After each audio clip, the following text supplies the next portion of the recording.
Mark of the beast. Sa adugi khudam haibasida ngasi Christian mayamna confused tawbaga loinana magi interpretation tongan na handok tuna tambiri khwaidigi maru oibadi Christian ayambana mark of the beast haibadi sa adugi khudam amasung number of the beast 666 sa adugi masing ani ase chap manai amasung number 666 ase mark of the beast ni haina tambi duna lay amasung Christian ayambana thaza duna sulay adubo hairiba mark of the beast amasung number of the beast 666 ani ase chap manaba natte masi ani se tongale haibase Bible digi mayek sengna khangdok pa darkar tai mark of the beast ase mark of the number of the beast 666 adu natte haibase Bible na mayek sengna takpi duna lairibani Revelation 13 amasung Revelation 14 duda ekoina munna paradi hairiba ani haibade mark of the beast ase number of the beast 666 adu natte amasung number of the beast 666 ase mark of the beast adu natte haibase tasengna ekoina uba ngamgani adum oinamakpu makhoi ani ase yamna naknaba maridi adumak lay mark of the beast and number of the beast 666 are two different things. They are not the same, but they are closely linked to each other. Mark of the beast sa adugi khudam haibanina masibu khangdok nanaba ahan bada ekoina beast haibadi sa ase kanara haibado hana khangdok pa mathau tai Bis ado kanara haiba khangladi soidana mahaki khudam na karino haibadusu aikoina khangba ngamgani adu oirabadi ahan bada bis haibadi sa ase kanara haibado Bible dagi hanna thidok minasi bis sa haibase Bible prophecy da king amasung kingdom haibadi ningthau natraga ningthau leibak amabu symbolize the way haibase ekoina Daniel chapter 7 verse 23 dagi uwe adu oiradi Revelation 13 gi bis ase asengba lamlakta leiba sabu natre adu masise ningthau natraga ningthau leiba amabu hairibani haibase ekoina tasengna uba ngame adu oiradi masigi ningthau natraga ningthau leibak ase karamba ningthau natraga karamba ningthau leibak pura haibado khangdoknaba ekoina Revelation 13 gi verse 1 ado amuktang padune yengse Revelation chapter 13 verse 1 Then I stood on the sand of the sea, and I see a beast rising up out of the sea, having 7 heads and 10 horns, and on his horns 10 crowns, and on his heads a blasphemous name. John the Revelator na magi vision da mahakna sand of the sea samudru gi lengoi mathakta leplaga leiba kanda samudru ising digi sa ama haugalakpa uki madugi sa ado makok taret pali machi tara lay amasung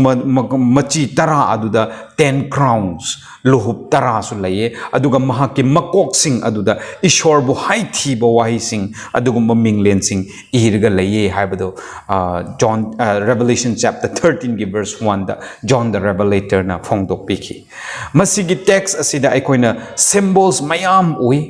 light haibadi sea samudra 7 heads makok taret 10 crowns and 10 heads 10 crowns and 10 horns machi tara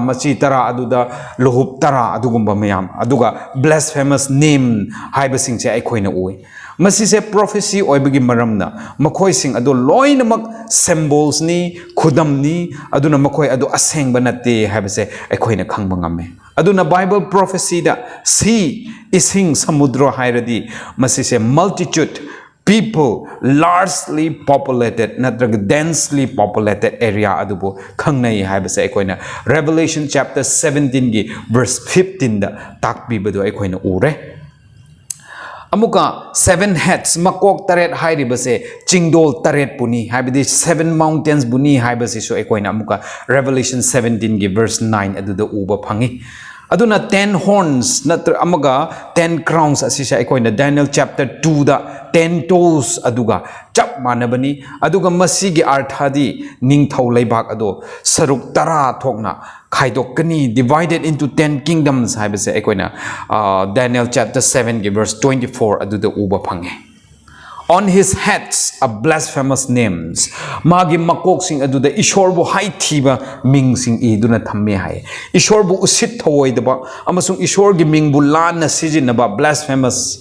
hai base karibu no hairadi biblical definition of blasphemy khara aikoi ni yengminasi. Masida aina biblical definition of blasphemy ani khak aina pizage ahan bada blasphemy ishor gi mingbu usit thoi daba amasu ishor gi mingbu lana sijin ba haibse karibura hairade claiming to be god ai ishor ne haibse se ishor gi mingbu lana sijin ba thoi daba dugumbani haina bible na hai. John chapter 10 gi verse 30 aduda Jishu Christana sumaina haiki I and my father are one. Ai amasung ai gi ipa se chapma amakhaktani haibakanda Jew singna Jishu Christa gi wa ado tare harga makoina nung thangalaga Jishu Christa bu nung na thaningai hotnakhi. Masise aikoina Leviticus 24 gi verse 16 de yengrabadi whoever claims to be one with the father needed to be stoned. Ai ishor ne ai ipa ishor sargada leiba ishor aduga chap mane haiba mi sing do nung thagada bani haibage Levitical law adu leibagi maramna Jew sing na Jishu Christa bu nung thaningai hotnakhi. Jishu Christa na hai ki kari gi damak na koina ai bu nung thage tawbra haiba kanda Jew sing na khume. John chapter 10 gi verse 33 for a good work we do not stone you. Nang na phaba thabak tawbagi damakta aikoina nangbu nung thagadaba nate but for bad work for you claim to be with God. Maramdi nang phataba thabak tawbagi ne maramdi nang ishor ne haibagi ne haina haiki. Aduna masida ubase biblical definition of blasphemy. Ishor bu thawoi usitaba ishor gi mingbu lana sijina ba haibse ai ishor ga chap mane haina claim tawba adubu ne haibse aikoina ahan badu uwe. Ani shubada claim to have the power to forgive sin. Pap kopi bangamme haiba atusu ishor gi mingbu thawoi usitaba ishor gi mingbu lana sijina ba blasphemous ne haina aikoina biblical definition da uba phange. Mark chapter 2 gi verse 7 aduda Jishu Christana nama si tharaba nupa adubu nahaki pap kopi khre aduna nang haugatuna chatlo haiba kanda Jew sing maduda su haiki krigi damak ma asigi wasing hangbra Jishu Christa natna I mean ishor natna pap kopi bangam mi kana laibra ma mi ama oiraga krigi pap kopi de haibra haina Jew sing ma bu claim tawki haiki. Aduna masi ani isida ubase blasphemous name ngasai gi makok taret aduda ishor gi mingbu thawoi usitaba ishor gi mingbu lana sijina ba haibse Bible de yengmaganda karira hairga ai ishor ne haiba aduga ai pap kok pi bangamme haiba asigumba sing asibune haibse aikoina taseng ukhre adu oirabadi ngasi taibang pan asida kanara ai ishor ne haina leiriba natraga kanara ai na nakoi gi pap kopi bangamme haina nakoi gi pap mioi bagi pap kopi raga leiriba madu sing ado blasphemous ishor gi mingbu thoi usittabane haibse aikoina ubangamsi hojikti aikoina mathakta hai kiba symbols and their representations mayam ado hapchilaga bis ha ase kanara haibadu yenglase bis ase ningthau natraga ningthau laibak pune si samudra hairadi miyam kungna taba densely populated area adubune seven heads ase seven mountains adubune adu oiradi city of seven hills hairaga khangnabase karamba laibak pura ko Rome bune haibase world history na tambiraga aikoina loina khangkrabani aduna 10 horns natraga 10 crowns adudagi ningthau leibak ado saruk tara thokna kai khibani aduna Rome city Rome gi leibak ase makoi se divided into 10 kingdoms ningthau leibak tara thokna kai khi haibse so aikoina history digi uba phange adu oiradi masi gi leibak ase kana oiradra hairiba bis ningthau leibak ase kana oiradra masi se atopa ama natre adubu masi se Rome bune haibase suk soi soidraba biblical interpretation oirani jin inausing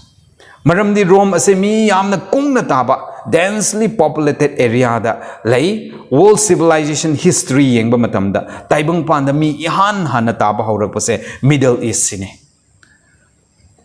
aduga Rome hairiba leibak ase chingdol taret na koisili aduna masibu city of seven hills haina su khangnai aduga kingdom of Rome ase ningthau leibak tara thokna khaidok ki haibase world history na aikoi bu proof tawi adu already Revelation 13 gi verse 1 da hairiba sa bis ase karamba ningthau leibak pura hairga it is none other than kingdom of Rome asibni haibase aikoina conclude tawba ngame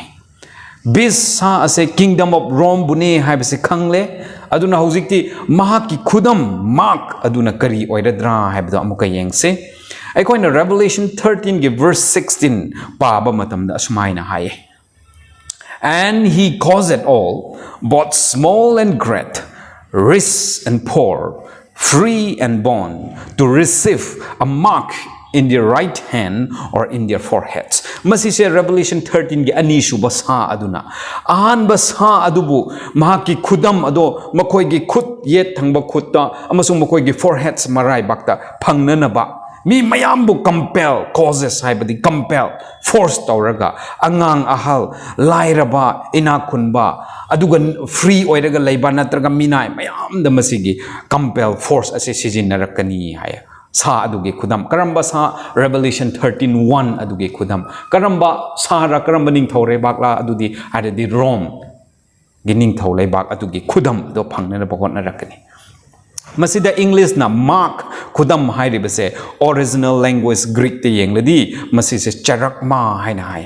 madugi artha di assign as a badge of servitude haibadi kanagumba miyoi amagi manai ama oire haibagi saktak na ba khudam bune haina Strong's Hebrew and Greek dictionaries the takpi aduna mark hairibase sakhangna na ba karigumba mitna uba ngamba khudam ama laibaduni Masise aikoina hakchang da dak thamba natraga karigumba letter mayek isin badu natte adubu masidi ai mahaki mi natraga ai mahaki manai oikre haibagi khudam adune haibagi arthadi it is all about worship but not of a physical mark nang kanabu khurumbra haibagi khudam do oigedawri bani ichin inausi Bible de ishor na mahaki mark haibadi ishor gi su khudam ase lai haina takpi Makoi sing ase aikoigi mine ishorgi mine haiba khangnanaba ishorgi khudam su lai haina Bible na takpi aikoina Exodus chapter 31 verse 13 amasung 17 aduga amuga Ezekiel chapter 20 gi verse 12 ta parade ishorgi mark ase karira haibadu ugani The Sabbath is called a sign between God and his people in the Bible Sabbath ase ishorna ma amasung mahaki mi singa gi marakta sakhangna na ba adugumba mark khudam sign aduni haina Bible na hai adudigi hendok tuna aikoina amuka Mark chapter 2 gi verse 27-28 to the parade Jishu Christa na hai the Son of Man is Lord of the Sabbath mi gi machanupa Jishu Christa ase Sabbath adugi mapudune haina so hai Ishor ase Sabbath ke mapune amasung Sabbath ase Ishor gamaga magi mi singa gi marakta leiriba khudam adune haibase Bible dagi seng ore Ishor gi mark leibagumna sa haibade bis adugi su khudam mark leigini sa adu Rome ne haiba khangkre adudi Rome gi cheron singna kari hairibra haibadu yengsi Catholic record September 1 1923 Asida sumaina hai I quote toge Sunday is our mark of authority Sunday ase aikoigi sakti aikoigi ngamme haibagi khudam ni haina Rome gi se phong amada phongki The church is above the Bible Singlup asina Bible gi mathakta leibani and this transference of Sabbath observance is proof of that fact Aduna Sabbath asibo aikoina Sunday da transfer on thokpa asina Singlup na Bible gi mathakta leiye masina Singlup ki authority ne power ne masina aikoigi khudam ne haibadu takpani haina Rome gi chephong Catholic record September 1 1923 gi sephong the phongki aduga amuka letter from C.F. Thomas Chancellor of Cardinal Gibbons on October 28 1895 ki chithi amada sumaina hai of course the Catholic Church claims that the change was her ek asengbamak Catholic Church na Sabbath tagi Sunday da on thok pase makoi gi thabak makni haina makoi na chau thok na claim tawi hai. This act is a mark of her ecclesiastical power and authority in religious matters. Aduna masi hongdok pagi khudam mark ase singlup ge power leire aduna religious matters da singlup ge matters mayam da church asina Bible ge mathak da power leire masina aikoi gi khudam oire haibase Catholic ki sepong sing da Rome ki sepong sing da masi sepong ki Catholic haiba singlup ase Rome dagi haurakhi Pope na sason rule taurakhi Bishop of Rome ase both political power and religious power ani ase pai bani masi se head speech nate atopa singlup bu hunduna haiba nate adubu prophecy sige historical evidence mayam se yenglaga Revelation 13 gi ahan basa land sea beast ase Rome ni habase proof tawbani adunadi Rome gi mark kudam ase Rome masamakna Sunday sine habase phongdokhrabani aduga masida khwaidagi maru oibadi sa adugi khudam ase ishor gi khudam adugi counterfeit oigadori bani ichin inausing haibadi ishor gi mark duga chap manaba ama oigani haibani adu oiradi masi se hakchang da khudam ama yeklaga natraga iraga number ama thajilaga thamba nate adubo masidi nangna kanabu worship tawbra haibagi khudam oigadori bani Masida amuka Revelation 13 gi 16 da aikoina sumaina yengsi amuka and he caused all both small and great rich and poor free and bond to receive a mark in their right hand or in their foreheads receive a mark in their right hand or in their foreheads haibasi so amuka symbol oigadoribani aduna masi asengba khut natraga asengba aikoigi laibak forehead to the hapchingani haibanate masi se aikoina Deuteronomy chapter 11 gi verse 18 aduda aikoina yengba kanda asumaina hai bind them as a reminder on your hand and there should be like a headband on your forehead ishor na Israel masa singda ishor gi yathang sing ado ishor da takpi riba pautak sing ase nakoigi khut aduda nakoina punsilo aduga nakoigi forehead aduda nakoina napsilo haina haike masi se Israel masasingna asengba makoigi foreheads da natraga makoigi right hand da thamkhide adubu masidi makoigi wakal da amasung makoigi thabak da uthokduna ishor gi wahai adu ilakhi habsi uwe aduga chap manana ngasi su mase akoigi yet thangba khutta natraga laibak da haibase laibak makta yet thangba khut makta da mak ama thamgada banate adubu masi se akoigi wakal na akoigi thabak na ai magi matung inkre habdu utpudu ni haibase akoina Bible gi account dagi sumaina uba phange hand khut sina thabak sui ka action yauragi aduga forehead sida aikoi gi brain laye masina wakal khan bangami habso aikoi na khange aduna sa adugi khudam right hand laiba habase force season naraga nampuda mark adu laihan bani mi adugi apambagi mayokta force season naraga nampuda mark adu laihan bani amuka han haige mark khudam adu nangi khutta haklaga thamgada banate adubu nangbu masi indaba yade masi khurumdaba yade haina nangbu nampuda tawrakhi bani tawrakada bani madubune receive the mark on their right hand makoi gi khutta phangani habado aduga amuka mark ado makoi gi forehead da laihan ba haibasina mi dugi wakal dagi hoi masi se chumle phare khanduna force amat yaudana masana pamjana mark ado laiba haibani aduna taibang gi aroi ba matamda ishor na ikoi bu loba laklamdai da kanglup ani laigini ichin inausi amana ishor gi mark laiba aduga amana bisa adugi mark laiba akon ba matamda Satan in sinduna Revelation 13 gi ani suba bis haibdi land bis kangphandigi hau galak pasa aduna ahan basa si bis kang ising digi hogalak pasa adugi khudam lei hananaba force sizinnarakani haibase suksoi soidraba waphamni hoi ngasi gi study da aikoina bis ado kanara haiba identify tawkhre madu rombune aduga amuk bis adugi mark duna karino haibasu thidokre madudi Sunday sine mark of the beast say 666 nate adubu masidi all about who you worship how you worship amasung to whom is your loyalty given to adubune habse aina hainin aijaning bani mathangi video da number of the beast sa adugi masing 666 asi karino amasung antichrist sina kanano haibado amuka nainasi takraba mayam da ishor na bor pi na biduna mark of the beast sa adugi khudam haibaje masini ko adu airabadi masidi koi kramhaina nan thoksira ko haibado ekoi khangba ngamba losing phangba ngamba oisi ishor na mayam bo bor pi sino